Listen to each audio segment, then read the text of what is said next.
It appears in social networks posts, during patriotic concerts in Russia, at pro-war rallies, and even on clothing and cars. The letter Z has become one of the Kremlin's main propaganda tools in the war against Ukraine.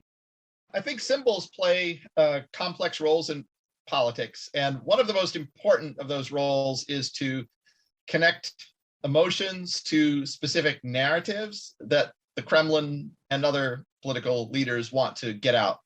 And so I think in this case, a symbol like Z is meant to evoke in people emotions of patriotism, loyalty.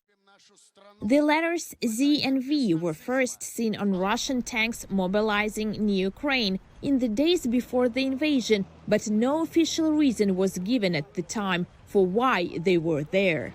One of the most common explanations associated the letters with the tank's military district, with Z standing for West and V for East. But in the first days of the war, Russia's defense ministry said the letter Z meant «За победу», for victory. That's when Russian authorities started using Z as a propaganda tool.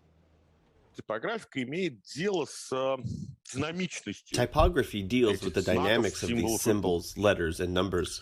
It so happens that in Cyrillic, which is more relatable to Russians, there are almost no dynamic symbols.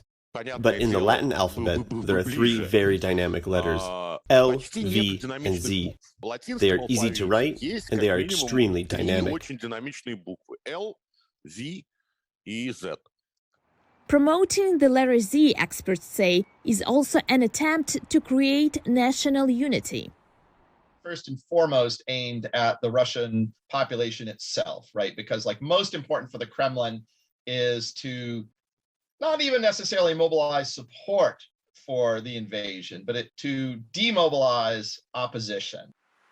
Experts say Russia's choice of the symbol is rushed and ill-considerate because of its similarity to a Nazi swastika.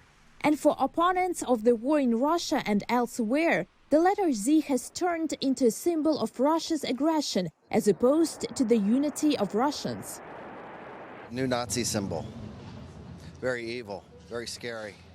Nazis, I guess. Yeah, that's the first thing that comes to mind. It reminds me of the president of the Ukraine, Zelensky. Yeah, he's doing a fantastic job. He's wonderful, and I hope that's what it's reminding the people of Russia. For many, Z has become a symbol of tragedy and war crimes. French film director Michel Hazanavicius, whose comedy titled Z opens the Cannes Festival this year, has to change the film's name to avoid any associations with the Russian invasion of Ukraine. Russians who oppose the war also don't want to link with this symbol either. The bands DDT and B2 have refused to perform on stages decorated with banners sporting the letter Z. For VOA's Russian service, VOA News, Washington.